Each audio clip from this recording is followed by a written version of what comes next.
मसीह का प्यारा वचन, ये है वचन प्यारा। परमेश्वर के धन्य नाम की महिमा हो।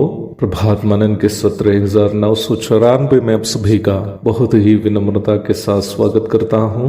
आज के मनन के लिए हम पढ़ते हैं इब्रानी अध्याय 9 पद 28। वैसे ही मसीह भी बहुतों के पापों को उठा लेने के लिए एक बार बलिदान हुआ, और जो लोग उसकी बाट जोते हैं उनके उद्धार के लिए दूसरी बार बिना पाप उठाए हुए दिखाई देगा। प्रभु यीशु मसीह के प्रथम आगमन के बारे में कल हम संक्षेप में मनन किए थे। उनका प्रथम प्रकटीकरण बहुतों के पापों को उठा ले जाकर बलिदान होने के लिए था। मसीह के प्रकटीकरण का अर्थ मसीह शारीरिक रूप में संसार में प्रकट होना है। इसलिए ही कलीसिया को लेने के लिए प्रभु का मध्याकाशीय आगमन को प्रकटीकरण शब्द से समझाया नहीं जाता है। इब्रानियों की पत्री का अध्ययन करते समय हमें यह बात हमेशा याद रखनी है कि यहूदी भूमिका से मसीह विश्वास को अपनाए हुए लोगों को लेखक की पत्री लिख रहा है। यीशु मसीह के प्रथम प्रकटीकरण एवं दूसरा प्रकटीकरण के संबंध में पुराने नियम की विभिन्न पुस्तकों में अनेकों भविष्यवाणियां दी हुई है,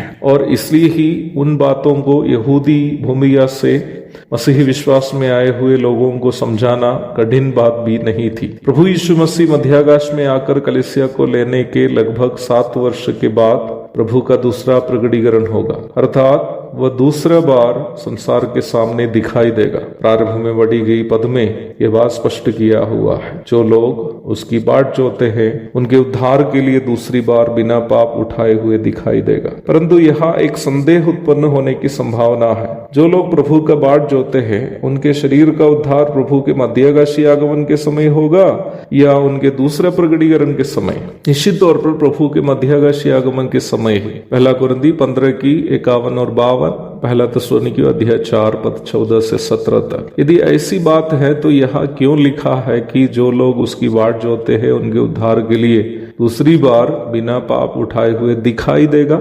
मैंने यह बात आपको बता चुका हूं कि इब्रानी के लेखक इन बातों को यहूदी परिप्रेक्ष्य में बता रहा है। साल में एक बार इस्राएल के पापों के लिए बलि चढ़ाने के बाद लहू लेकर महायाजक परम पवित्र स्थान की ओर चले जाता है, तो आम इस्राएली बाहर उनके वापस आने के इंतजार में खड़े रहते थे। जब महायाजक बाहर आ जाता था, यह उनके लिए एक प्रमाण था कि परमेश्वर ने बलि को स्वीकार किया है। वैसे ही प्रभु यीशु मसीह का दूसरा प्रकटीकरण जो यीशु मसीह पर विश्वास किए हैं उनका उद्धार का एक स्पष्ट प्रमाण होगा। प्रारंभ में पढ़ी गई पद में आप ध्यान दीजिएगा, लेखक उन यहूदी भूमिका से आए हुए लोगों से कह रहा है, जो लोग उसकी बाट जोते हैं उनके उद्धार के लिए वह दूसरी बार प्रकट होगा। जबकि उनको कहना था कि हम जो उसकी बाट जोते हैं और हमारा उद्धार के लिए, परंतु लेखक हम शब्द ना इस्तेमाल करके या हमारा शब्द इस्तेमाल ना करके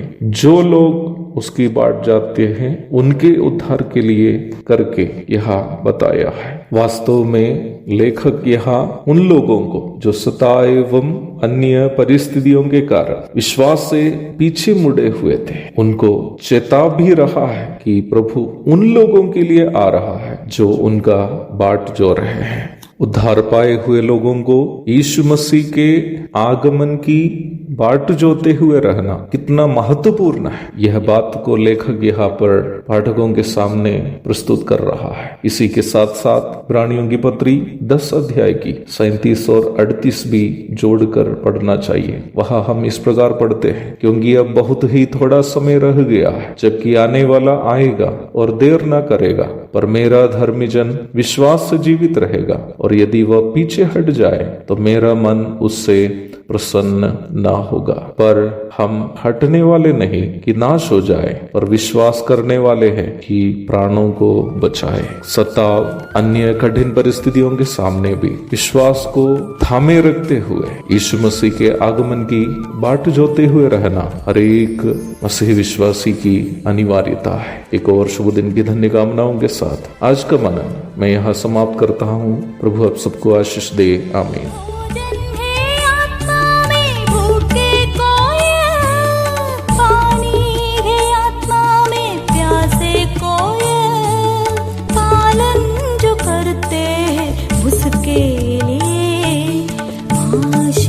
पाने का साधन